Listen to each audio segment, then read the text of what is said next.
सिद्धं शुद्धं पणमिय जिनेन्दवरनेमि चन्दमकलङ्कं गुणरयणभूषणोदयं जीवस्य परोवणं ओच्छम्।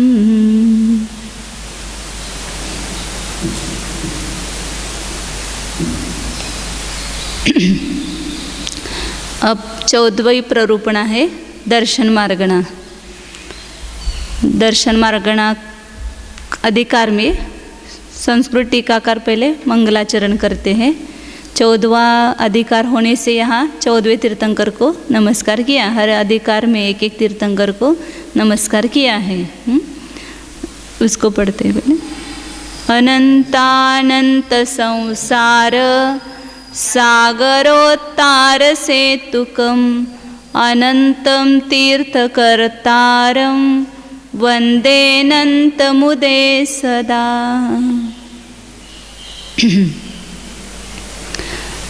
अनंतानंत संसार सागर उत्तार सेतुकम। ये अनंतनाथ तीर्थंकर कैसे है? जो अनंतानंत संसार, अनादि से इतना काल गया और आगे भी कितना है मालूम नहीं, लेकिन जो निकट भव्य जीव है उसको समझ में आता है कि अपना संसार लंबा नहीं है। तो ये संसार का स्वरूप है अनंतानंत संसार रूपी जो सागर है, उसमें से तार उतारने के लिए जो सेतु के समान है, ऐसे अनंत तीर्थंकर को मैं नमस्कार करता हूँ। किसके लिए? अनंत मुदे, अनंत आनंद की प्राप्ति के लिए। मुद मतलब मोदित, आनंदित होना। अनंत आनंद की प्राप्ति के लिए मैं इस अनंतनाथ तीर्थंकर को नमस्कार, सदैव नमस्कार करता हूँ। ऐसा मंगलाचरण किया। अब यहाँ नेमिचंद्र आचार्य दर्शन का स्वरूप बताते हैं। दर्शन किसको कहना? 482 नंबर का आता है। जम सामन्नं गहनं भावाणं नेव कट्टुमायारम् अविशेषि दूर्ण अट्ठे दंसनमिति भन्नये समये। सामन्नं गहनं भावानं, भाव माने पदार्थ, जो पदार्थों का सामान्य ग्रहण। कैसा? आयारम नेव कट्टुम, उसमें आकार न करके। दर्शन में वस्तु का आकार माने वस्तु का जो स्वरूप है वो भाषित नहीं होता है। विशेष स्वरूप कि ये पुस्तक है, ये टेबल है, ये माइक है, ये जीव है, ये पुद्गल है, इस प्रकार से वस्तु का आकार माने वस्तु का स्वरूप लेना, उसको न करके, स्वरूप को ग्रहण न करके सामान्य अस्तित्व का वहाँ पर अवभाषण है, लेकिन विशेष वस्तु का आकार नहीं झलकता है। और कैसा? अविशेषि दून, उसमें विशेष न करके, यानी उसकी जाति क्रिया इत्यादिकों के द्वारा विकल्प न करके ऐसा जो ग्रहण होता है। गहनम सामान्यम, गहन में सामान्य रूप ग्रहण होता है।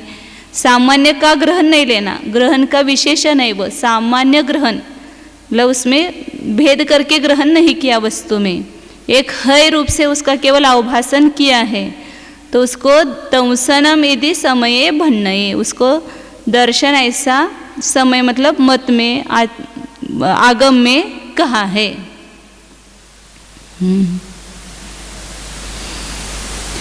तो यहाँ पर सामान्य शब्द का प्रयोग भी सामान्य क्योंकि किस लिए कहा कि सामान्य का अर्थ विशेष न करते हुए एक तो ये होता है, और सामान्य का अर्थ आत्मा भी होता है। माने जो अपने को ग्रहण करता है उसको दर्शन कहते हैं। दर्शन को क्या कहा है? अंतर्मुख चित्त प्रकाश। उसमें बाह्य वस्तु का प्रतिभास नहीं है, केवल अपना ही प्रतिभास होता है, चैतन्य का ही प्रतिभास होता है। वह बाह्य वस्तु को जानने के लिए वहाँ पर विश्राम रूप बीच का जो ऐसा दशा होती है एक थोड़े काल के लिए, उसको दर्शन कहते हैं। एक पदार्थ को हमने जान लिया, फिर दूसरी नए पदार्थ को जानने के लिए जब आत्मा सन्मुख होता है तो उसके पहले जो प्रयत्न करता है वो प्रयत्न क्या करता है, अपने में रहता है, उसको दर्शन कहा है, अंतर्मुख चित्त प्रकाश। और ज्ञान का अर्थ है बहिर्मुख चित्त प्रकाश, माने जिसमें वस्तु का आकार झलकता है वो बहिर्मुखता हो गई और उसका प्रकाश हुआ तो वो बहिर्मुख चित्त प्रकाश ज्ञान का लक्षण है और अंतर्मुख चित्त प्रकाश ये दर्शन का लक्षण है। तो दर्शन केवल अपने को ग्रहण करता है, पर को नहीं ग्रहण करता है। उपचार से ऐसा कहा भी जाता है कि दर्शन जो है वो भी स्वपर को अवभाषण करता है सामान्य रूप से, लेकिन वास्तव में देखा जाए तो दर्शन में किसी पर वस्तु का ग्रहण ही नहीं होता है, केवल स्व अवभाषण मात्र है। लेकिन आत्मा का स्वभाव स्वपर प्रकाशक है तो दर्शन को भी स्वपर प्रकाशक कहा और ज्ञान को भी स्वपर प्रकाशक कहा है, क्योंकि दोनों गुण आत्मा से अभिन्न है, भिन्न नहीं है। इस अपेक्षा से वो अपेक्षा समझना वहाँ पर। हाँ, परंतु यहाँ पर वो भी अपना ज्ञानोपयोग है, हम अपने आत्मा को जान रहे हैं, वो भी ज्ञानोपयोग है। उसके पहले भी दर्शन होता है और अन्य वस्तु को ग्रहण करने के पहले भी दर्शन होता है। तो यह दर्शन शब्द के अनेक अर्थ है। दर्शन माने देखना, दर्शन माने अपन अवलोकन, मतलब भगवान का दर्शन ऐसा भी कहते हैं। दर्शन माने श्रद्धान, लेकिन यह दर्शन का अर्थ चक्षुरेंद्र के द्वारा देखना वो नहीं, या दर्शन का अर्थ श्रद्धा नहीं, तो दर्शन का अर्थ सामान्य प्रतिभास, ऐसी यहाँ पर व्याख्या दी है। और धवलादि ग्रंथों में उसकी व्याख्या दी है अंतर्मुख चित्त प्रकाश, माने चैतन्य अंतर्मुख होता है। अंतर्मुख मतलब आत्मा को जानने के लिए नहीं, वो विश्रांति लेता है अपने में, कुछ काम नहीं करता है। काम तो अपना तो अवभाषण हो रहा है, तो वह उसको दर्शन का है। मतलब ज्ञान के पहले जो होता है वो दर्शन अलग, और जो अपन चक्षुरेंद्र के द्वारा दर्शन करते हैं वो ज्ञान ही है, वो दर्शन मतलब। हाँ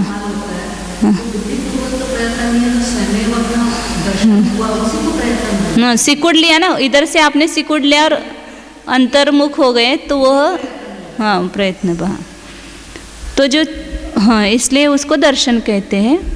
तो उसको ही अब बताना कैसे, तो ये बताया जाता है कि सामान्य ग्रहण करना, स्वपर का सत्ता का अवभाषण होना, ये सब उसके अन्य मतों को समझाने के लिए आचरण दिया हुआ लक्षण है।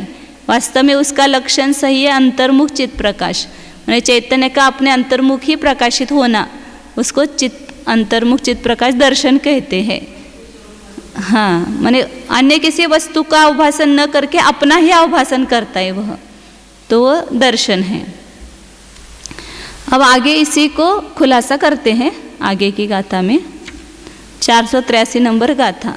भावानं सामन्नवि शेषयानं सर्वमेत्तं जं वर्णनहीन गहनं जीवेन यदंसणं होदी।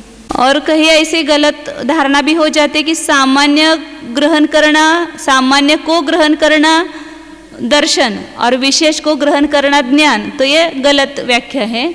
वस्तु सामान्य विशेषात्मक है और उसमें से केवल सामान्य अंश को ग्रहण करने वाला दर्शन और विशेष अंश को ग्रहण करने वाला ज्ञान, ऐसा नहीं। सामान्य विशेषात्मक वस्तु का सामान्य ग्रहण वह दर्शन है और सामान्य विशेषात्मक वस्तु का विशेष ग्रहण वह ज्ञान है।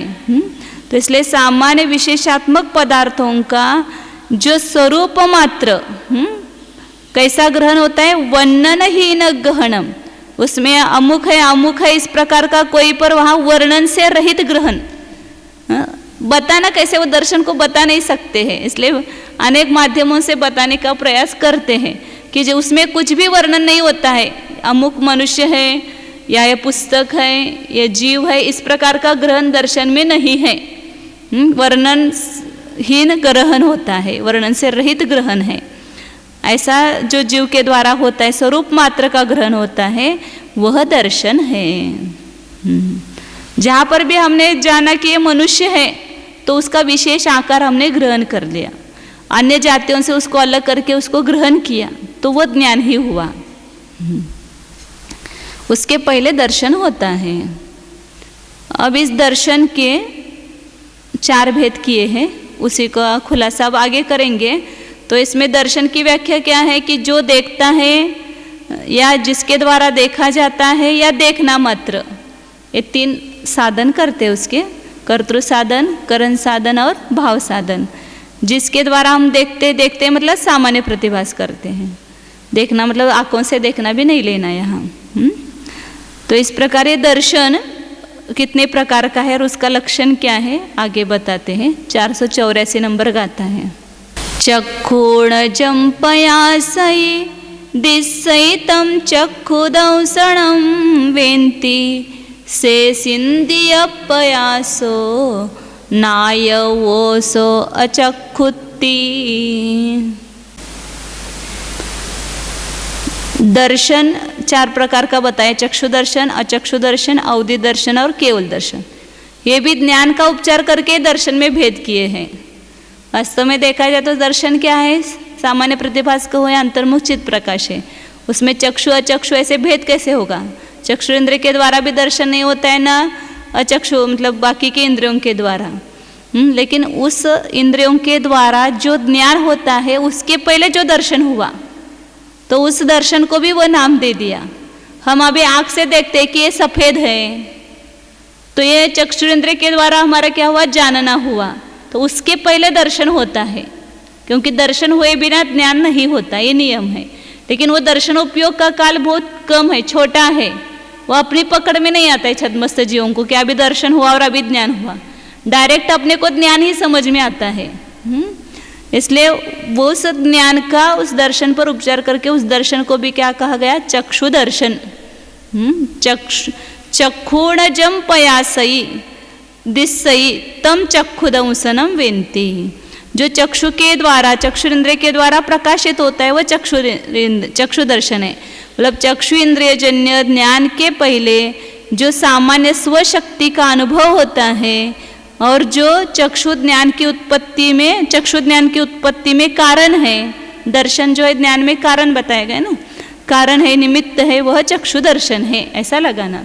चक्षु इंद्रियाच्या द्वारे आपण पाहतो, त्याच्या पूर्वी जे झालं त्याला काय म्हणायचं, चक्षु दर्शन म्हणायचं।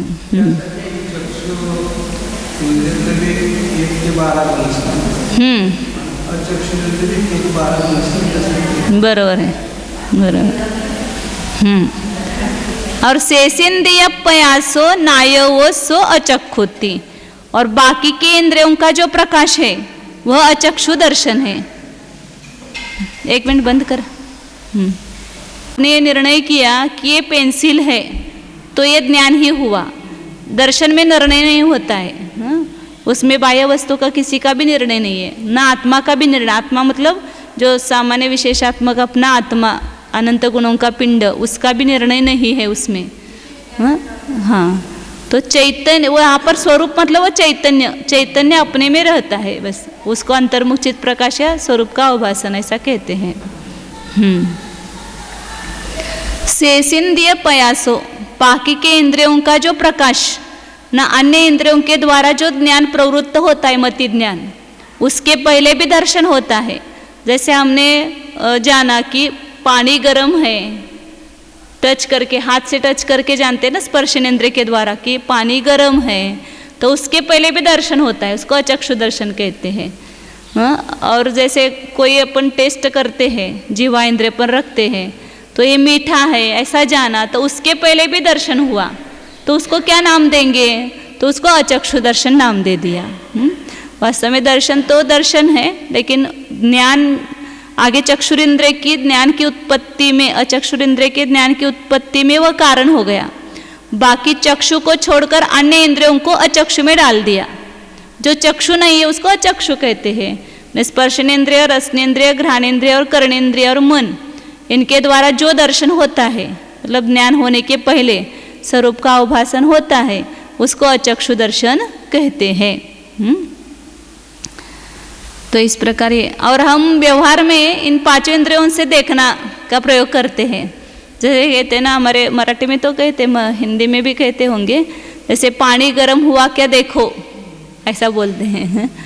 और जैसे चख के देखो, मतलब जरा वाज हे घेऊन बाऊ, और सूंघ के देखो, उसके सहारे के बारे में देखो बोलते हैं। तो सभी इंद्रियों के द्वारा दर्शन होता है। वह देखना ज्ञान ही है, लेकिन एक सामान्य रूप से बताया। अब अवधि दर्शन और केवल दर्शन, अवधि दर्शन की व्याख्या कहते हैं। 485 नंबर गाता है।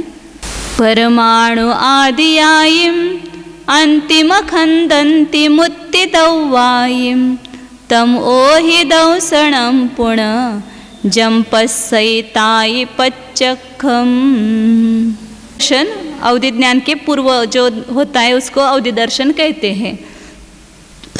तो अवधि ज्ञान का विषय क्या है? अंतिम स्कंद से लेकर के परमाणु पर्यंत या परमाणु से लेकर अंतिम स्कंद पर्यंत सभी मूर्ति द्रव्यों को अवधि ज्ञान जानता है। इसलिए परमाणु का ज्ञान किसको होता है? सर्वावधि को होता है। और अंतिम स्कंद पर्यंत सभी मूर्ति द्रव्यों को जानता है। अंतिम स्कंद को भी जानने वाला वो जो लोक प्रमाण क्षेत्र को जान सकता है, वही अंतिम महास्कंद को भी जान सकता है, क्योंकि उस क्षेत्र में जो आता है उसी को जानेंगे ना। तो महास्कंद किनका विषय बनेगा? लोक पूरा जिसको विषय बनता है वही महास्कंद को विषय बना सकता है। उत्कृष्ट देशावधि ज्ञान उसमें पूरा लोक क्षेत्र है, तो उसके अंतर्गत जो महास्कंद है उसको भी वह जान सकता है। मैंने ऐसा लगता है कि अंतिम स्कंद जो है वो निचले अवधि ज्ञानों का विषय हो जाएगा, लेकिन उस मर्यादा के क्षेत्र की मर्यादा के भीतर नहीं आएगा, इसलिए वह नहीं जान सकेगा। परमाणु को तो सर्वावधि ज्ञान जानता है ना, और वह उत्कृष्ट देशावधि ज्ञान सूक्ष्म रूप से किसको जानता है? कार्बन वर्गणा का अनंतवा भाग। एक कार्बन वर्गणा को ध्रुवाहार का भाग दिया, वह उत्कृष्ट रूप से जानता है, मतलब उससे सूक्ष्म नहीं जानेगा, उससे स्थूल अपने क्षेत्र के भीतर जितना आता है उस सबको जानता है। मतलब महास्कंद को भी जानेगा, उसके बड़े बड़े स्कंद जो है उसको भी जानेगा, मेरु पर्वत, कुलाचल पर्वत, जो यहाँ से द्वीप समुद्र, उन सबको जान सकता है। अब आगे अवधि दर्शन बताया, अब केवल दर्शन बताते हैं।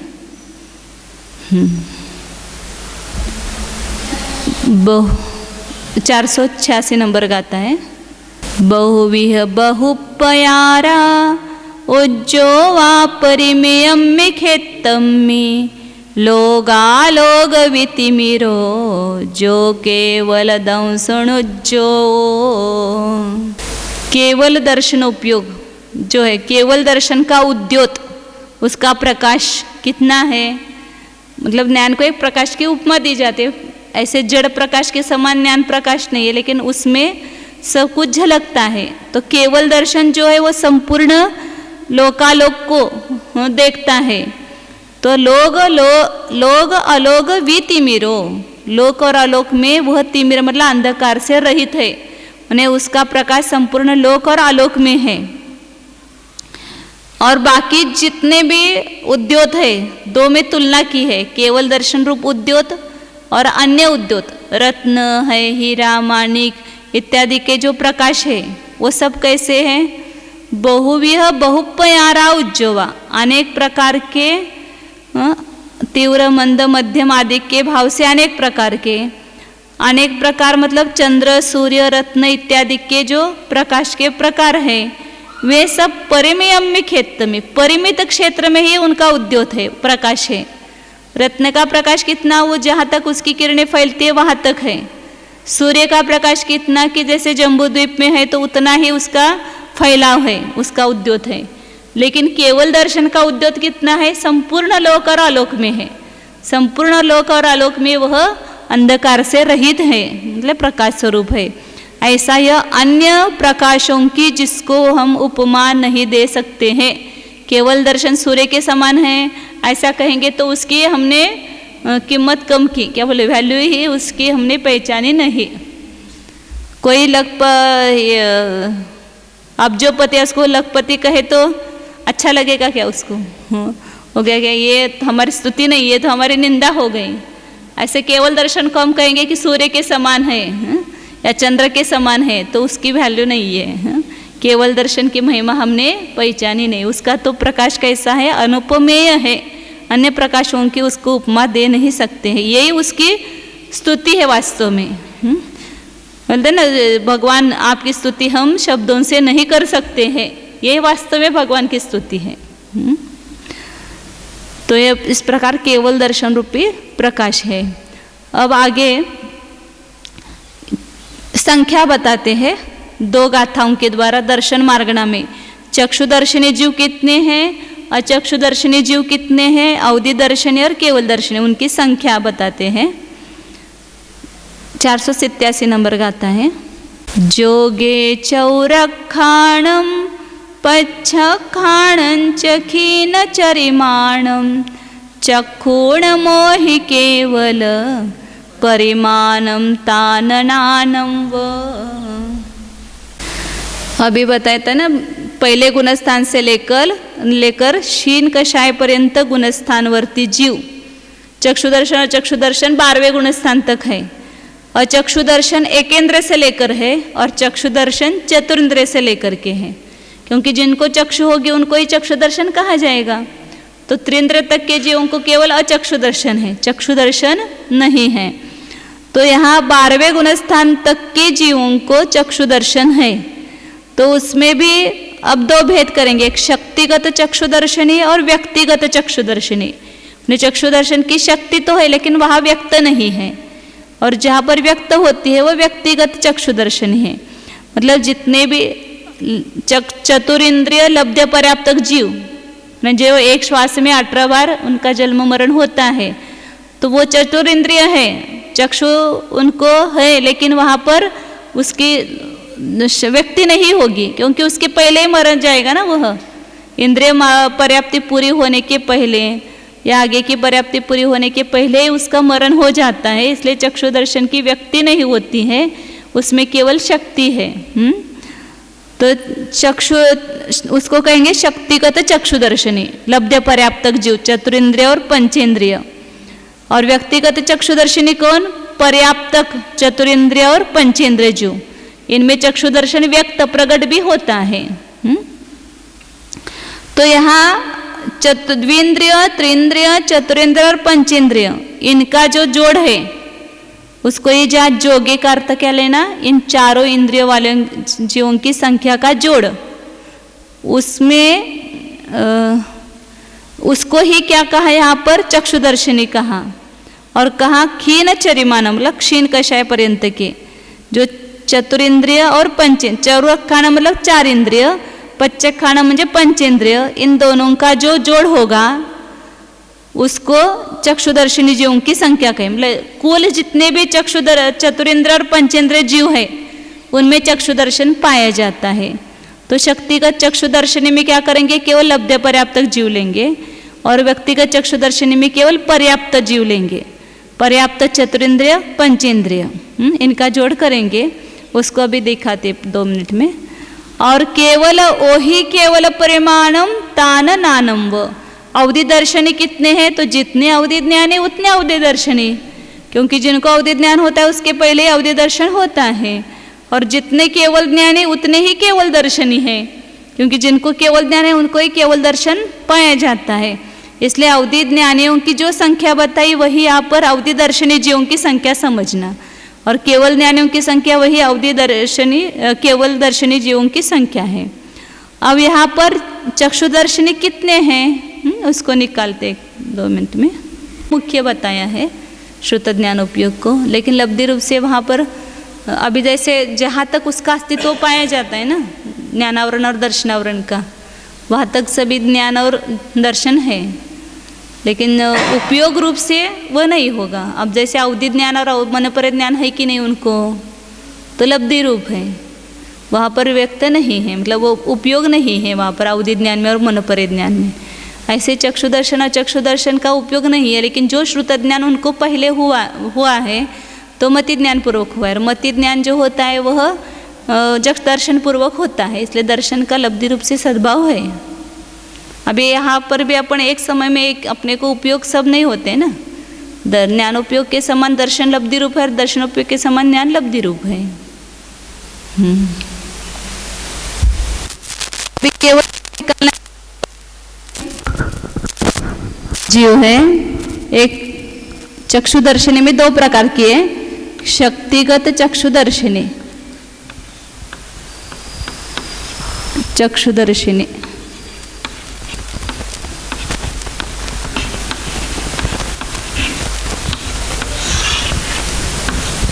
और व्यक्तिगत दर्शनी। तो इसमें क्या आएंगे? अपर्याप्तक, पर्याप्त लब्ध पर्याप्तक लेना, चतुरेंद्रिय और पंचेंद्रिय।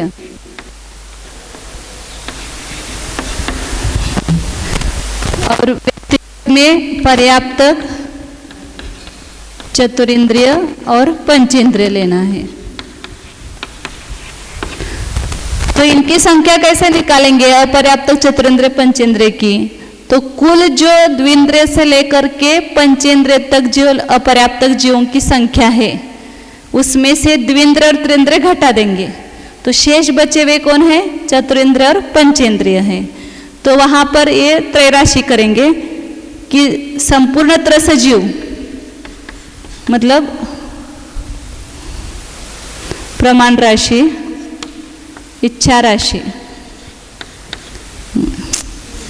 फल राशि और इच्छा राशि कि चार में मतलब द्विंद्रिय, त्रिंद्रिय, चतुरेंद्रिय और पंचेंद्रिय में कितने जीव है? जगत प्रतर भागिले प्रतरांगुल भागिले आवलिका असंख्यात्वा भाग। प्रतरांगुल के असंख्यात्वे भाग से जगत प्रतर में भाग दो, उतने अपर्याप्तक त्रस जीव है। तो केवल चतुरेंद्र और पंचेंद्र दो में कितने होंगे? जैसे अंक संतुष्टि से कहेंगे तो 4 में 4000 जीव है 4 भेदों में, तो 2 में कितने जीव आएंगे? तो क्या करेंगे? इसको 2 से गुना करेंगे, 4 से भाग देंगे। चतुरेंद्र और पंचेंद्रिय स्थूल रूप से करते हैं, उसमें थोड़ा कम ज्यादा है बहुभाग संभाग करते समय, लेकिन स्थूल रूप से लेना यहाँ पर। तो क्या करेंगे? यहाँ पर इतने त्रस जीव चारों में मिलकर के हैं, द्विंद्रिय से लेकर पंचेंद्रिय तक। तो केवल चतुरेंद्र और पंचेंद्रिय कितने होंगे?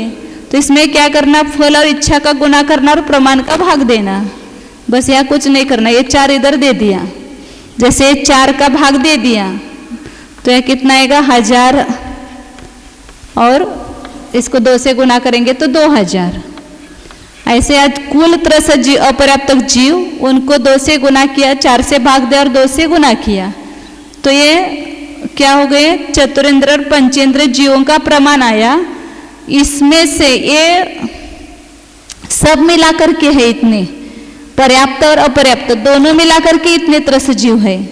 तो इसमें अपने को केवल अपर्याप्तक ही ग्रहण करना है। तो इसलिए क्या करना है? ये इसमें से ये उत्तरी आ गए ना यहाँ पर, तो इसमें से 2 पर्याप्तक जीवों की संख्या घटाना, माने चतुरेंद्रिय और पंचेंद्रिय। पहले क्या निकाला? कुल चतुरेंद्र और पंचेंद्रिय जो निकले उसमें से केवल अपर्याप्तक ग्रहण करने के लिए ये 2 लाइन लगा दी, इसमें से पर्याप्तक जीव घटा दिए। तो जो शेष बचे जीव वे कौन है? शक्तिगत चक्षुदर्शियों की संख्या हुई। समझ में आया? क्या निकाला? पहले चतुरेंद्र पंचेंद्र कुल जीव निकाले, कैसे किए? 4 का भाग दिया, 2 से गुना किया, तो केवल चतुरेंद्र पंचेंद्र जीव आए। और उसमें से शक्तिगत दर्शनी का प्रमाण निकालने के लिए पर्याप्तक जीवों का प्रमाण घटा दिया, ये 2 घटा दिए, तो ये शक्तिगत चक्षुदर्शनी जीवों का प्रमाण आया। अब व्यक्तिगत चक्षुदर्शनी कितने हैं? तो जो पर्याप्तक त्रस राशि है वो कितनी है? जगत प्रतर भागिले प्रतरांगुल भागिले संख्यात है। संख्यात की संतुष्टि यहाँ 5 अंक ली है, 5 ही अंक है। तो इतने पर्याप्तक त्रस जीव है, इसमें से क्या करना है? अपने को केवल चतुरेंद्रिय पंचेंद्रिय ग्रहण करना है, इसलिए 4 का भाग देंगे, 2 से गुना करेंगे। ऐसा ही त्रैराशिक करेंगे कि 4 में इतने जीव, तो 2 में कितने जीव?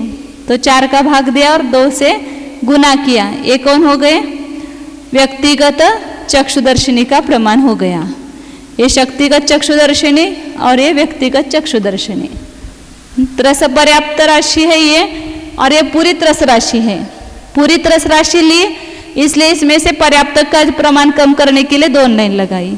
और यहाँ पर जो है वो पर्याप्तक ही राशि ली है, इसलिए कम करने की जरूरत नहीं है। ये चतुरेंद्रिय पर्याप्तक और पंचेंद्रिय जीवों की संख्या हो गई। इतने ही व्यक्तिगत चक्षुदर्शिनियों की संख्या है।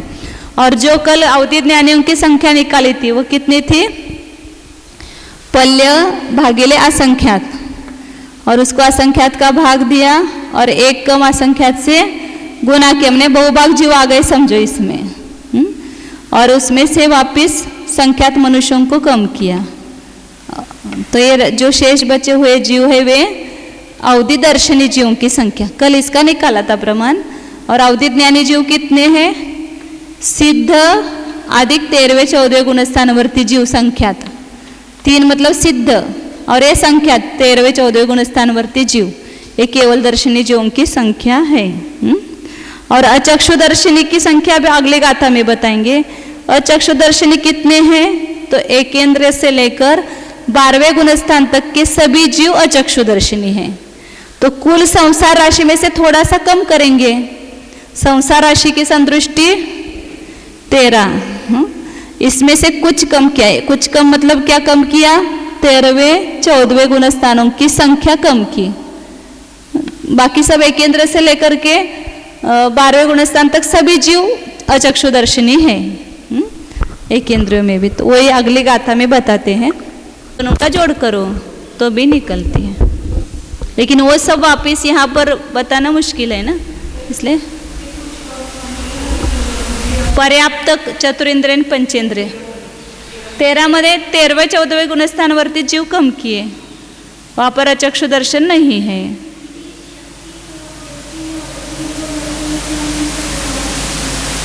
शक्तिगत चक्षुदर्शनी मतलब वहाँ पर उनको क्षोभक्षम है लेकिन कभी व्यक्त नहीं हो पाएगा वह। और व्यक्तिगत चक्षुदर्शनी में वो उपयोग भी होगा ना उनको, चक्षुदर्शन उपयोग जो पर्याप्तक जीव है उनको।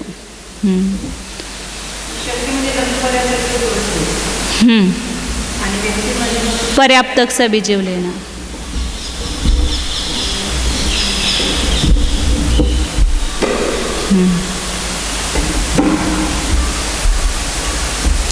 अब आगे 488 नंबर गाता है।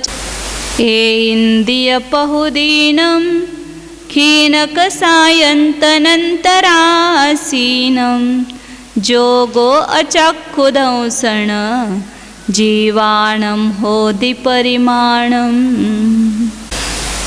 इंद्रिय बहुडीनम, एकेंद्र से लेकर के क्षीण कसायंत अनंत राशिनम, क्षीण कषायपर्यंत कितने जीव है? अनंत राशि है, क्योंकि मिथ्या दृष्टि जीव ही अनंत है, बाकी सब असंख्यात है। तो इन अनंत राशियों का जो जोग मतलब जोड़ है 12 गुणस्थानवर्ती जीवों की संख्या का जोड़, वही अचक्षुदर्शिनी जीवों का प्रमाण है। इसमें कुछ कम का उन्होंने दिया नहीं, लेकिन वही कम करना पड़ेगा। 13वें और 14वें गुणस्थानवर्ती जीवों की संख्या वो कम करना, उतना कम समझना। अब आगे दर्शन मार्गणा तो समाप्त हो गई, संक्षेप में है। अब आगे लेश्या मार्गणा, ये फिर वापस बड़ी मार्गणा आएगी। 15वीं मार्गणा है, मतलब 15वीं प्ररूपणा है। मार्गणा तो 15वीं नहीं है, 10वीं है। 14 मार्गणा में 10वीं मार्गणा है।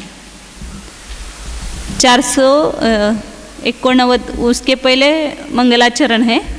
अब 15वीं प्ररूपणा है, तो यहाँ पर कौन से तीर्थंकर आएंगे? कौन से 15वें तीर्थंकर? धर्मनाथ। तो छोटे बच्चों को तो याद रहता है, लेकिन बड़ों को 15वें कितने, 17वें कितने पूछो। यस्सद्धर्म सुधावर्षैर् भव्य सस्यानि प्रीणयन् नीतवान् श्रेष्ठ सिद्धिं तं धर्मणात घणं भजे।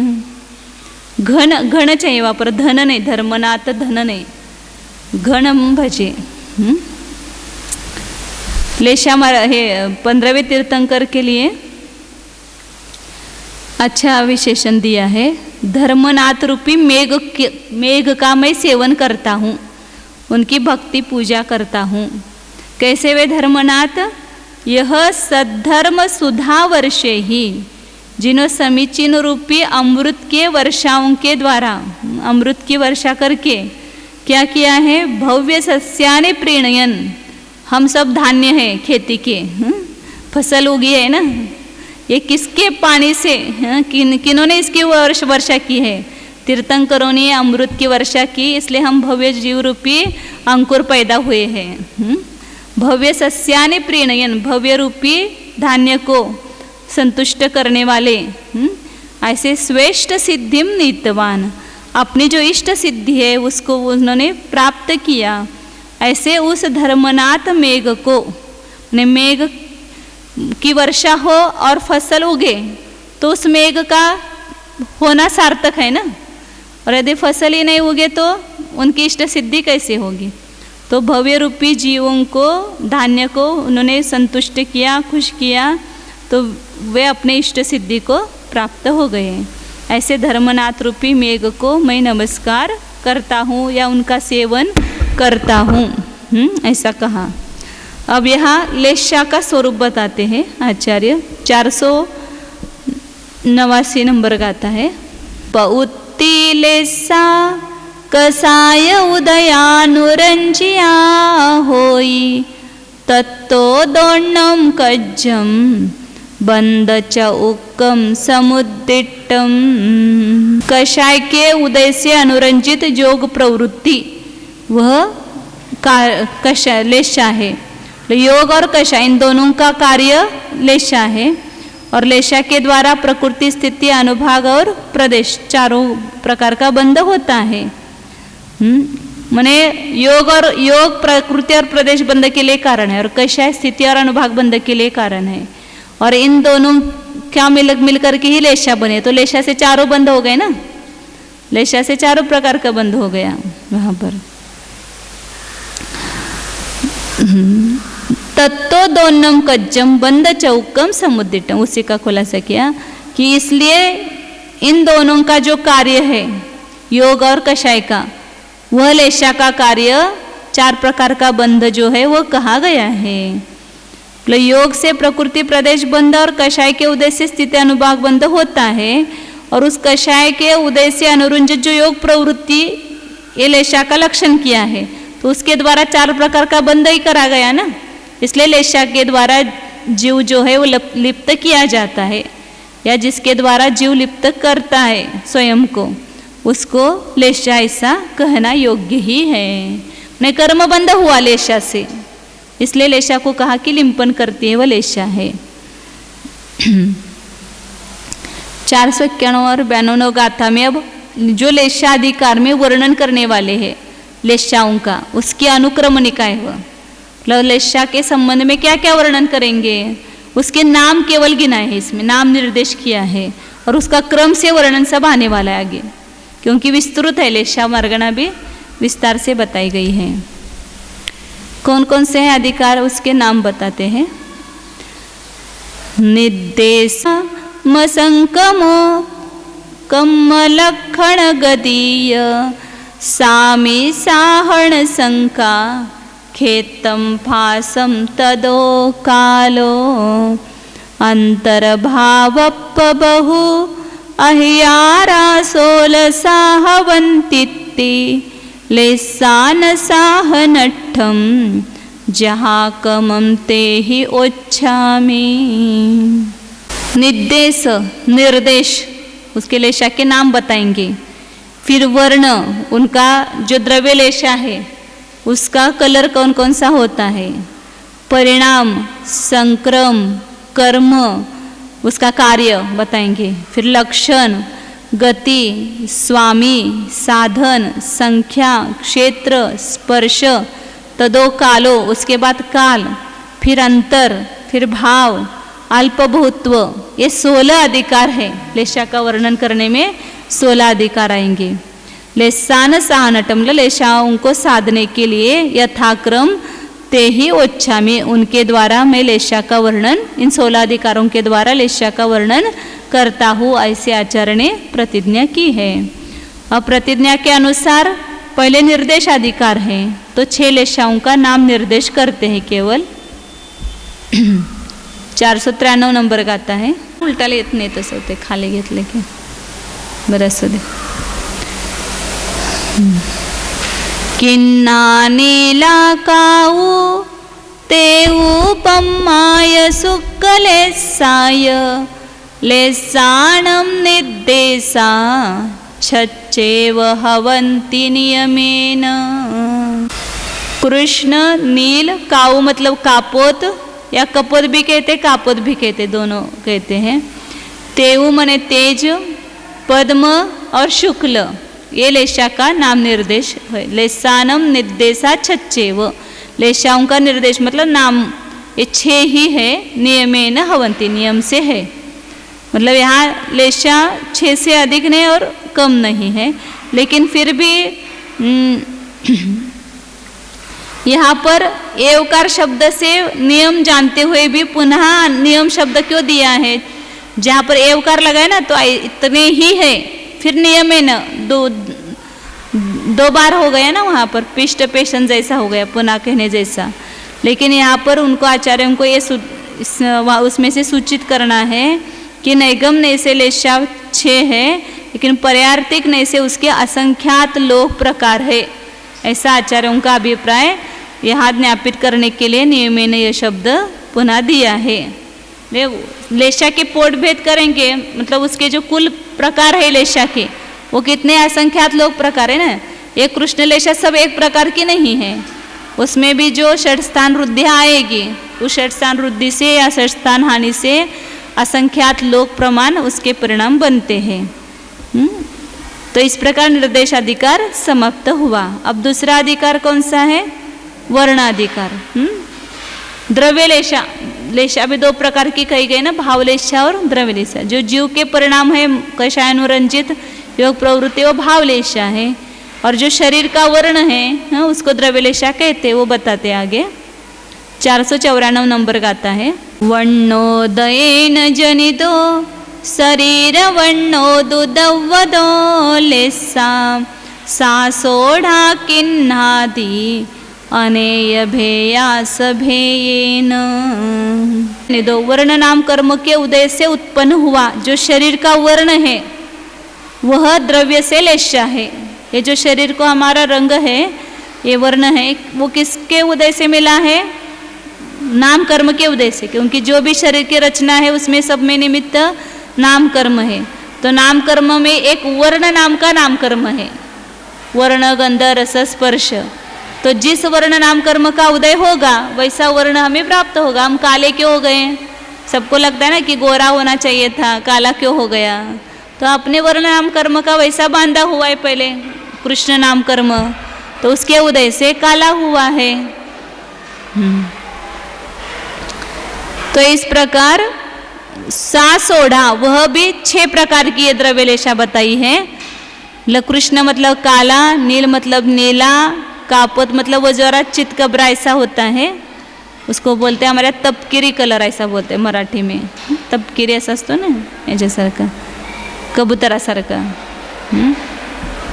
और पीत पद्म शुक्ल, पीत मतलब पीला, पद्म मतलब कमल जैसा गुलाबी थोड़ा सा, और शुक्ल मतलब सफ़ेद. इस प्रकार 6 प्रकार बताए. उसके भी द्रव्यलेशा के भी 6, रंगाला म्हणायचं द्रव्यलेशा, उसके भी 6 प्रकार बताए. और अनेक भेद या सब है, अपने अपने भेदों से अनेक प्रकार के. क्योंकि सफ़ेद एक प्रकार का नहीं, सफ़ेद वर्ण अनेक प्रकार का है, काला वर्ण भी अनेक प्रकार का है. सभी वर्ण जो है उसके जो अलग अलग जो छटा होगी उसकी अपेक्षा से अनेक भेद होते हैं. अब इसमें कैसा वो वर्ण है वो बता रहे हैं 495 गाथा में. छप्पय नीलकोद सुहेमंबुज संकसन्निहा वन्ने संखेजा अनंत वियप्पाय पत्तेयम. इन 6 का वर्ण किस प्रकार होता है वो बता रहे. कृष्णलेशा का वर्ण कैसे? षडपद मतलब जो भूंगा भ्रमर होता है ना उसके जैसा उसका कलर होता है. रंग, रंग बोलते क्या हिंदी में? नहीं, रंग बोलते ना. नील, नील रेशा का नील रत्न के समान, नीला जो रत्न होता है नील रत्न उसके समान नील रेशा होती है. कवोद मतलब कपोत मतलब कबूतर, उसको कपोत कहते हैं। उस कबूतर के समान जहाँ रंग होता है उसको कपोतलेशा कहेंगे। सुहेम मतलब उत्तम सुवर्ण, शुद्ध सोना, पीला कलर होता है उसका, तो उसके समान वह पीत वर्ण, पीतलेशा का वर्ण है। आम्बुज पद्म मतलब कमल होता है, कमल के समान, कमल जैसे लाल गुलाबी ऐसा होता है ना, तो उसके समान जिसका वर्ण होता है। और शंख शुक्ललेशा जो है शंख के समान, शंख सफेद होता है, उसके समान शुक्ललेशा का वर्ण होता है। फिर ये वर्ण के भी 3 पुनः भेद किए कि संख्यात, असंख्यात और अनंत विकल्प वाले हैं। अपने को इंद्रियों के द्वारा व्यक्त है उसके अपेक्षा से संख्यात भेद होंगे, अलग अलग नीलापन, अलग अलग सफेदपना, अलग अलग कालापना ऐसा दिखाई देता है, तो उसके कितने भेद होंगे शब्द इंद्रिय व्यक्ति की अपेक्षा संख्यात। तो सभी कृष्ण, नील, कपोत, तेज, पद्म, शुक्ल सभी के संख्यात भेद होंगे। और स्कंद भेद से असंख्यात प्रकार के स्कंद हैं तो वह असंख्यात प्रकार होंगे। और परमाणु भेद से देखेंगे तो अनंत भेद है, क्योंकि अलग एक एक परमाणु का वर्ण अलग अलग, इस अपेक्षा से अनंत उसके भेद होते हैं। इसलिए वहाँ पर संख्यात का चिन्ह दिया सब 6 लेशाओं के आगे। फिर स्कंद भेद की अपेक्षा से सबके असंख्यात दिया आगे। और ख मतलब अनंत की संदृष्टि है, तो सभी के आगे ख लिखा है, मतलब अनंत समझना वह। अब यहाँ पर किस गति में कौन सी द्रव्य लेशा होती है उसका वर्णन करते हैं। 496 नंबर का आता है। निरया किन्हा कप्पा भावाणु गया हुति सुरन नरतिरये उत्तर देहे छक्कम भोगे रविचंद हरिदंगा। नारकियों की द्रव्यलेशा कौन सी होती है? सब काले रंग के होते हैं, भले कपोत, नील और उनकी भावलेशाएं, फिर भी सभी नारकी कृष्ण ही होते हैं, काले रंग के होते हैं। कप्पा भावानु गया, और स्वर्ग में अपने भावों के अनुसार द्रव्यलेशा है, मतलब पीत वर्ण वाले हैं उनका शरीर पीले रंग का होगा, पद्म है तो कमल के समान वर्ण का है, और आगे शुक्ललेशा वाले सब गोरे गोरे हैं, मतलब सफ़ेद है। फिर तिसुर नर तिरये, तिसुर मतलब भुवनत्रिक देवों में, और मनुष्य और तिर्यंचों में, और उत्तर देह स्वर्ग के देव भी अपना जो उत्तर शरीर दूसरा शरीर निकालते हैं उसकी 6 प्रकार के लेशा हो सकते। मूल शरीर की तो उनकी सबके अपने भावों के अनुसार, अंदर जैसा अपन बोलते ना अंदर काला बाहर क्या सफ़ेद है, वैसा नहीं होता है। अंदर जैसे भाव है वैसे उनके शरीर का भी वर्ण है। कोई गोरा गोरा व्यक्ति होता है तो उसको बोलते हैं ना, और उसके परिणाम कलुषित हैं, तो अंदर से तो काला है और बाहर से गोरा दिखाई देता है। लेकिन वहाँ पर स्वर्गों में उनका मूल शरीर का वर्ण भावलेशा के अनुसार है, लेकिन जो उत्तर शरीर विक्रिया करते हैं तो उसके 6 प्रकार के वर्ण हो सकते हैं। और भुवनत्रिक के भी 6 प्रकार के वर्ण हैं, मनुष्य और तिर्यंचों के भी 6 प्रकार के वर्ण हैं। और भोगे भोग भूमि में, उत्तम भोग भूमि में सूर्य के समान वर्ण है, सूर्य जैसा पीला वगैरह उसका कलर रहता है ना वैसा है। और चंद्र के समान मध्यम भोग भूमि में चंद्र के समान है, सफ़ेद ऐसा। और जगन्य भोग भूमि में हरित वर्ण के समान उनका वर्ण है। ये द्रव्यलेशा बताइए। यहाँ पर अब एक इंद्रियों में कौन कौन सा वर्ण है वो बता रहे हैं। आदर आऊ तेऊ सुक्का तेऊ यवाओ कायाणम गोमुत्त मुग्गवण्णा कमसो अवत्तवण्णाय। आदर आऊ माने बादर अप का एक, जल का एक जीव, और तेजस का एक मतलब अग्नि का एक जीव। इनका क्रम से सुक्का तेऊ, बादर अप का एक जीवों का वर्ण शुक्ल माने पानी का वर्ण शुक्ल बताया मतलब सफ़ेद, और तेजस का एक जीवों का वर्ण पीत वर्ण है। तेऊ माने तेज मतलब पीत वर्ण है। अग्नि जो प्रज्वलित होती है ना उसका पीला वर्ण बताया। वाव कायाणम, वात का एक जो है उनका 3 प्रकार के वात वलय बताए ना, घनोदधि वात वलय, घन वात वलय, घनोदधि वात वलय और तनु वात वलय। तो उसमें जो घनोदधी वात है उसका गौमूत्र के समान, जो गाय का मूत्र होता है उसके समान है। और उसका घनवात वलय का मुद्ग के माने मूग होता है ना, हरा मूग होता है, उस मूग के समान होता है। और तनुवात वलय जो है अवत्त वन्ना, उसके व्यक्त वर्ण नहीं है, उसका वर्ण कैसा है? अव्यक्त है, अव्यक्त वर्ण वाला है। हाँ, वो इंद्रिय गम्य नहीं है इसलिए नहीं है बताया, अव्यक्त वर्ण वाले ऐसे में केवल उसकी हवा अपने को लगती है, वो दिखता नहीं है ऐसा। अब आगे सूक्ष्म जीवों के शरीर का वर्ण और विग्रह गति में वगैरह कौन सा है वो बता रहे हैं। 498 सव्वेसिं सुहुमाणं काओदा सव्व विग्रहे सुक्का सौमिस्सो देहो कौदवन्नो हविन्यमा सव्वेसिम सुहुमानम काओदा, सभी सूक्ष्म जितने भी जीव है, पृथ्वी का एक, अग्नि का है, वायु का एक, जितने भी है वे सभी का वर्ण कापोत है। कपोत कहो या कापोत कहो। और सव्व विग्रह है सुक्का, सभी विग्रह गति में वर्ण कैसा है? शुक्ल वर्ण है। यानी कार्बन शरीर काला नहीं है, सफेद है। हम कार्बन शरीर को बोलते हैं कि काला है ऐसा, लेकिन उसका वर्ण सफेद है, काम काला है। उसका तो अपना काम करता है, उसका काला और गोरा हमने अपने विकल्प से किया है। हाँ हाँ शुक्ल है। हाँ अशुभ लेशा 1 से 4 गुणस्थान तक। लेकिन यहाँ पर ये वर्ण का बता रहे हैं। अभी द्रव्य लेशा शरीर का जो रंग है उसकी चर्चा कर रहे हैं। तो द्रव्य लेशा का गुणस्थान नहीं, वो तो जैसा शरीर है वैसा रहेगा। और सवो मिश्र देहो, जितने भी मिश्र देह हैं, जब अपन विग्रह गति से जाकर के वहाँ शरीर ग्रहण करते हैं तो अपर्याप्त अवस्था में वहाँ मिश्र देह कहा जाता है। तो उसका वर्ण कैसा है? कपोत है, क्योंकि अभी वो लिया हुआ है आहार वर्गना, पहले कार्बन वर्गना भी है वहाँ उसके साथ में, और आहार वर्गना भी ग्रहण की, तो अभी उसका कोई वर्ण निश्चित नहीं, सब मिक्स है वहाँ पर, इसलिए कपोत वर्ण कहा। नियम से कपोत वर्ण होता है। इस प्रकार ये वर्णाधिकार पूरा हुआ। 2 अधिकार हो गए, एक निर्देशाधिकार और दूसरा वर्णाधिकार। अब तीसरा अधिकार कौन सा है? परिणाम अधिकार। परिणाम कितने हैं लेशा के वो बताते हैं। 5 गाथाओं के माध्यम से परिणाम अधिकार को कहते हैं।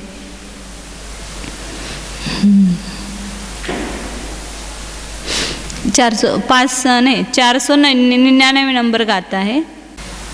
लोगाणम संख्येच्या उदयठाना कसायगा होंती तत्थ किलिठा असुहा सुहा विशुद्धा तदालावा।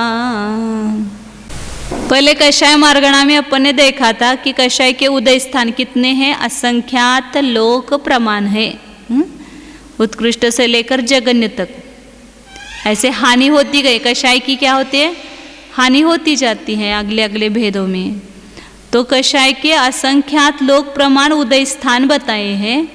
उसमें तत्थ किलिट्ठा असुहा, जो अशुभ लेशा के स्थान है वे सब संक्लेश स्थान कहे जाएंगे। संक्लेश परिणाम ने अशुभ लेशा। और सुहा विशुद्धा, शुभ लेशा जो है उसको विशुद्ध, किसी जीव के परिणाम विशुद्ध है, किससे कहते हैं हम? उसकी लेशा वहाँ शुभ है तो उसके विशुद्ध परिणाम है, अशुभ लेशा है तो वहाँ उसके परिणाम संक्लेश रूप है। ये निचले भूमिका की अपेक्षा से लगा ना। ऐसे ऊपर के गुणस्थानों में संक्लेश कहा तो भी वहाँ पर शुभ लेशा ही होगी, क्योंकि वहाँ पर अपेक्षा से वहाँ संक्लेश और विशुद्धि कही जाती है। जैसे ऊपर ऊपर 6ठे 7वें गुणस्थान से ऊपर 8वें 9वें 10वें गुणस्थान में जाता है तो विशुद्धि की वृद्धि हुई, और 10वें से नीचे आता है तो वहाँ पर क्या कहते हैं? विशुद्धि की हानि या संक्लेश की वृद्धि ऐसा कहते हैं। तो वहाँ संक्लेश कहे तो भी वहाँ शुभ लेशा नहीं समझना, वहाँ पर वो शुभ लेशा ही है, लेकिन उसमें हानि हुई है शुभ लेशा में। तो इस प्रकार सामान्य रूप से कथन है कि जो संक्लेश परिणाम स्थान है वे अशुभ लेशा है, या अशुभ लेशा स्थान है जो वह संक्लेश स्थान है, और जो शुभ लेशा है वह विशुद्धि स्थान है। तद अलावा उसके भेद कहेंगे। विशुद्धि स्थान है वे सब शुभ लेशा के स्थान होंगे, और जितने संक्लेश स्थान है वे अशुभ लेशा के स्थान होंगे। हाँ, नहीं, संक्लेश स्थान सबसे ज्यादा है ना, बहुभाग संक्लेश स्थान और एक भाग विशुद्धि स्थान, और उस संक्लेश स्थानों में भी 3 बंटवारा होगा, कृष्ण नील कापोत में, और विशुद्ध स्थान है उसमें भी 3 बंटवारा होगा, तेज पद्म, पीत पद्म और शुक्ल में। उसी को आगे बताते हैं, 500 नंबर के गाथा बढ़ के उसको दिखाएंगे।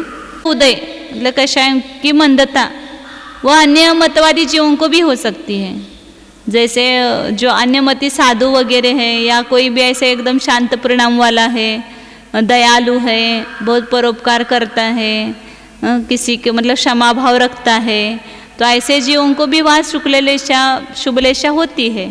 शुभलेशा, हाँ, शुक्ललेशा पहले गुणस्थान से 13वें गुणस्थान तक है। पहले गुणस्थान में भी है ना शुक्ललेशा, उस अपेक्षा से का पहले गुणस्थान में है, दूसरे में भी है, तीसरे में भी है। तो पहले गुणस्थान में यदि शुक्ललेशा है तो अभी होने में क्या उसमें कठिनता नहीं है।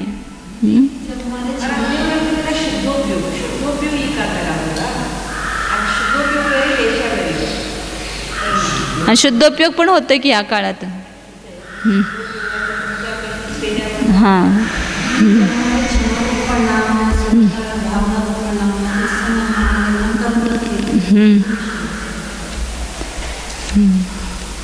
आगे अब उसके स्थान एक बार लेकर के फिर उसको दिखाते हैं। 500 नंबर। तिव्वतमा तिव्वतरा तिव्वा सुहा सुहातः मंदा मंदतरा मंदतमा छट्टान गया हुपत्तेयम। तीव्रतम तीव्रतर तीव्र ये अशुभ लेशा स्थान बताए, और शुभ लेशा स्थान मंद मंदतर मंदतम। इस प्रकार ये पत्तेयम छट्ठान गया, प्रत्येक जो है लेशा के स्थान षट स्थानगत है। जैसे अपन ने ज्ञान मार्गणा में षट स्थान वृद्धि देखी, उसी प्रकार इसमें भी क्या होगी, षट स्थान वृद्धि और षट स्थान हानि। इधर से इधर अभी देखेंगे उसको थोड़ा सा तो समझ में आएगा। 2 प्रकार का बंटवारा किया। फूल कषाय स्थान, उसमें संक्लेश स्थान और विशुद्धि स्थान। आवाज आ रही है ना, आवाज येते, हाँ बस बस ये बंद किया है फिर भी आवाज। हाँ, तो कषाय स्थानों का 2 में बंटवारा करेंगे, संक्लेश स्थानों में और विशुद्धि स्थानों में। तो यहाँ जो संक्लेश स्थान है वही अशुभ लेशा स्थान कहे जाते हैं। जो अशुभ लेशा स्थान है उसी को संक्लेश स्थान कहते हैं, और जो शुभ लेशा स्थान है उसी को विशुद्धि स्थान कहते हैं, यानी जीवों के विशुद्धि के परिणाम। तो उसमें संक्लेश स्थान बहुभाग है और शुभ लेशा के स्थान या विशुद्धि स्थान एक भाग है। इसलिए हमेशा कहते हैं ना, सब अशुभ कर्मों का बंध ज्यादा होता है और शुभ कर्मों का बंध कम होता है। असाता का बंध ज्यादा करते हैं, हम साता का बंध कम करते हैं, क्योंकि संक्लेश स्थानों की बोलता है और उस ज्यादा काल संक्लेश स्थान होते हैं और विशुद्ध स्थान कभी कभी होते हैं। तो ये बहुभाग मतलब असंख्यात लोक, ये लोक हो गया, या असंख्यात। असंख्यात लोक मात्र कुल कषाय स्थान है, इसमें से बहुभाग इसमें आएंगे। तो इसको 9 का भाग दिया, मैंने असंख्यात लोक का भाग दिया, नहीं किसका भाग दिया, संख्यात लोक मात्र, असंख्यात लोक से भाग दिया है उसको। असंख्यात लोक से भाग दिया तो बहुभाग करने के लिए क्या करेंगे, जिसका भाग दिया उसमें 1 कम करके गुना करेंगे, 8 से गुना किया। तो जैसे अंक गणित से हमने समझा कि इसको समझो 10,000 है कुल कषाय उदय स्थान, 10 से भाग दिया और 9 से गुना किया तो ये बहुभाग स्थान आ गए। मतलब इससे भाग दिया तो कितने हो गए? 1000 हो गए, और 9 से गुना किया तो कितने हो गए? 9000। इसको कहेंगे बहुभाग। तो 9000 संकलित स्थान हो गए। और विशुद्ध स्थान कितने हो गए? केवल 1 भाग। माने यहाँ 10,000 में 10 का भाग दिया, कितना आया? 1000 आया। ये 1 भाग जो है वे विशुद्ध स्थान है, ये माने हुए हैं।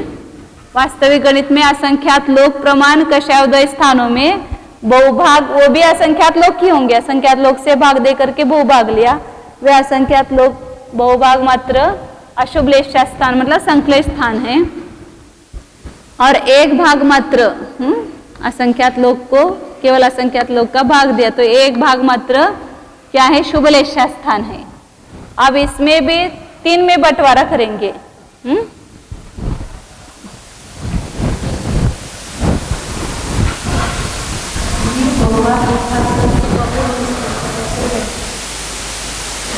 कुल स्थानों के, गुण स्थानों के अपेक्षा से बंटवारा नहीं है।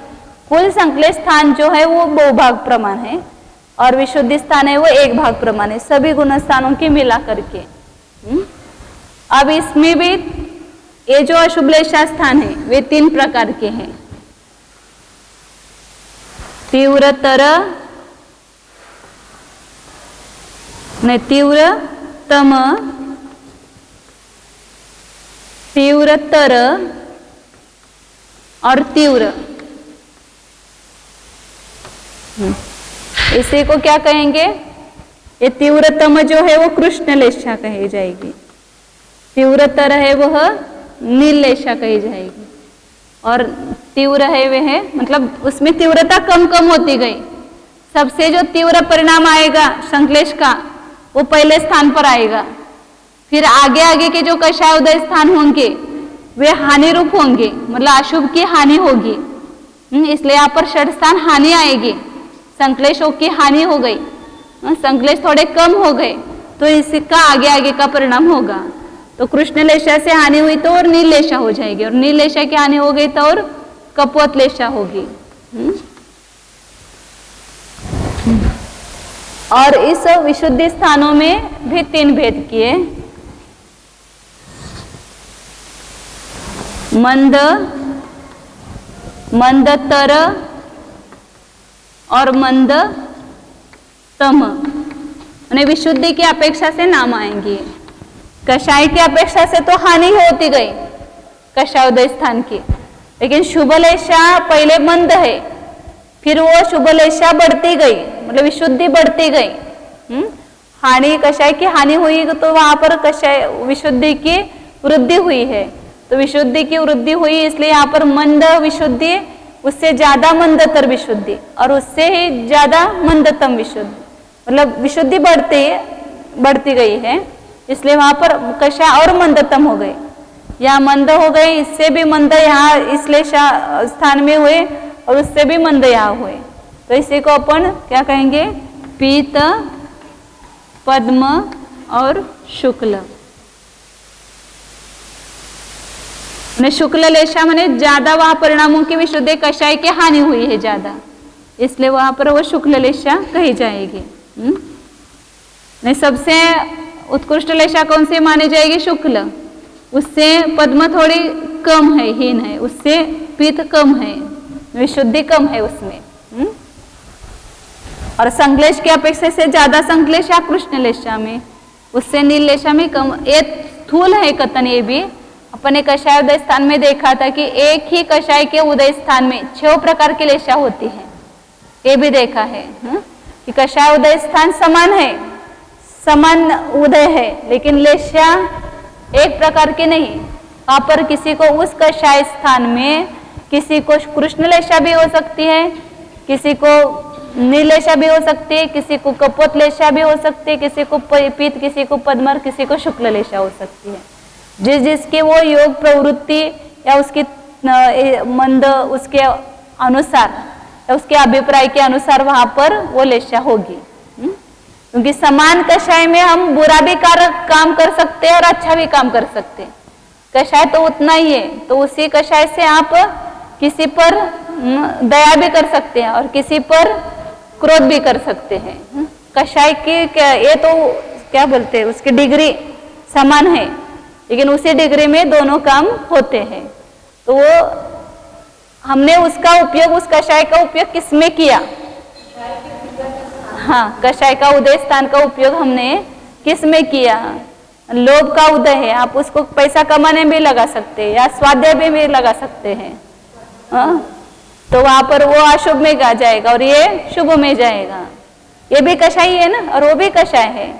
समान कषाय का वो डिग्री हो सकती है, लेकिन उस कषाय की का उपयोग आपने अच्छी प्रवृत्ति में किया, शुभ क्रिया की प्रवृत्ति में किया, और उसी कषाय का उपयोग अशुभ इसमें किया, तो वो लेशा बदल गई वहां पर। इसलिए केवल कषाय को लेशा नहीं कह सकते और केवल योग प्रवृत्ति को लेशा नहीं कह सकते। कषाय उदय अनुरंजित योग प्रवृत्ति, उसको लेशा कहेंगे। क्रोध में भी जैसे किया ना, कि जैसे आपने क्रोध किस लिए किया? कि विषय भोगों के लिए किया। और एक क्रोध किसके लिए किया? दो सिद्धेव शास्त्र गुरु के लिए। जैसे शास्त्र का भी नहीं हुआ तो मुझे क्रोध हुआ, तो भी वहां पर किस लिए क्रोध है? वो शुभ के लिए है, मतलब अच्छे के लिए है। थोड़ा सा मुनिराज जो है शिष्यादि को प्रायश्चित आदि कर देते हैं, तो वो भी थोड़ा क्रोध है कि नहीं है? वो क्रोध का अंश ही है ना, वहां पर संज्वलन क्रोध है। कुछ बुरा काम किया तो भी उनको क्रोध आता है, फिर भी वो शुभ लेशा मानी गई है वहां पर। मेरा मतलब उस कषाय का उपयोग हमने अच्छे के लिए किया, ऐसा।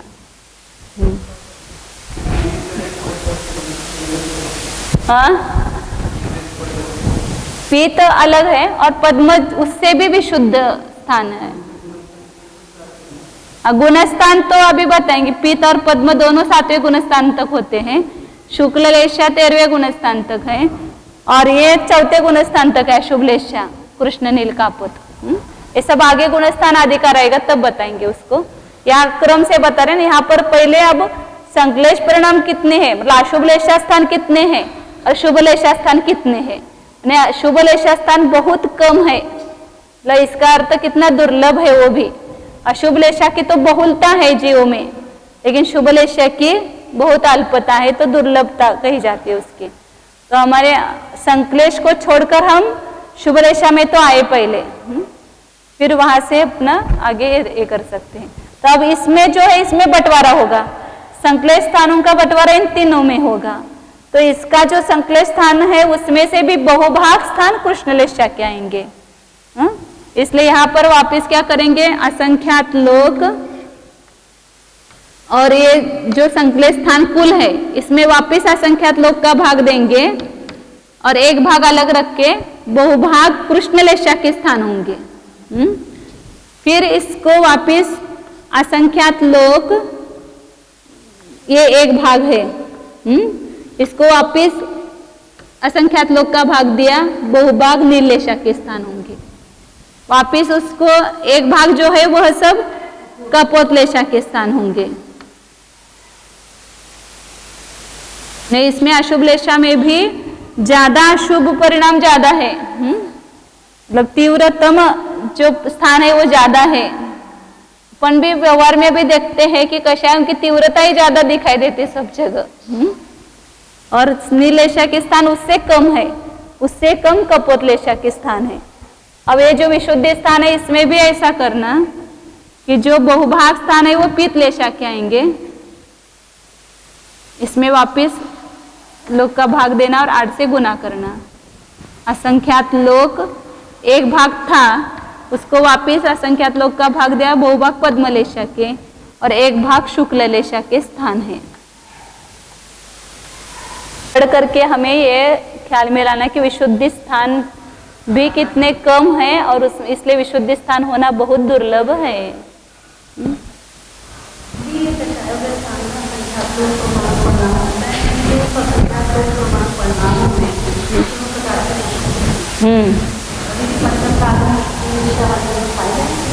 हाँ, क्यों नहीं है ना? अपने को नहीं होती क्या शुक्ललेशा? नहीं है। वही बोल रहे, मिथ्या दृष्टि को भी है, अपने को भी है।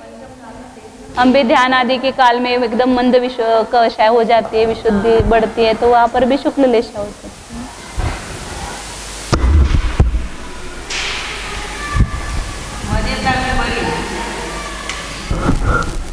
गणित येत नाही तोपर्यंत या आपण चालते, अजून जास्त गणित नाही, तेवढं चांगलं आहे. मग लेशाचं सगळे लक्षणं सांगणार आहेत.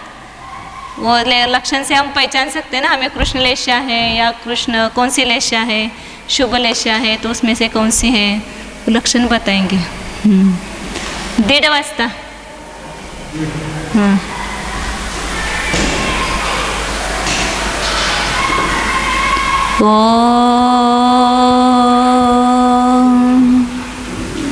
जाने यह मैं शुद्ध चैतन्यमय जीव ही हूँ. जाने अपने को, यह मैं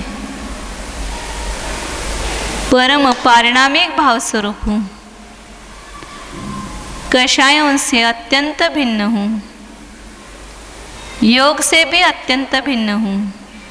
कषाय और योग मेरा स्वभाव नहीं है, इसलिए कषायानुरंजित योग प्रवृत्ति रूप लेशा भी मेरा स्वरूप नहीं है. मैं लेशा स्थानों से अत्यंत भिन्न हूँ. मेरे इस चैतन्य रूप ध्रुव स्वरूप में विशुद्धि स्थान नहीं है, संक्लेश स्थान है ही नहीं. जानिए, यह तो मैं सदैव सुविशुद्ध एक चैतन्य मात्र हूँ. इस चैतन्य में अशुद्धता है ही नहीं, परम विशुद्ध हूँ, सदा शुद्ध हूँ. एक हूँ, अखंड हूँ, ज्ञान दर्शन स्वरूपी हूँ. जाने अपने को. लेशा में और अपने निज स्वरूप में भेद कीजिए. लेशा यह मेरा स्वरूप नहीं है. मैं लेशा स्थानों को जानने वाला न्यायक मात्र हूँ. लेशा का करता नहीं, कारयता नहीं, अनुमोदक भी नहीं हूँ. जाने, सर्व विशुद्ध ज्ञानमय हूँ.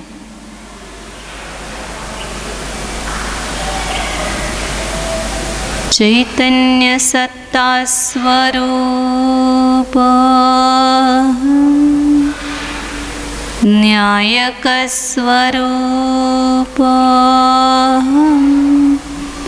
अखंड स्वरूप निर्मल स्वरूप निर्मम स्वरूप शुद्धोऽहम् एकोऽहम् ध्रुवोऽहम्. ओम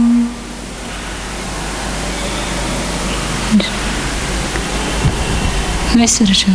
नमो अरिहन्ताणं, नमो सिद्धाणां,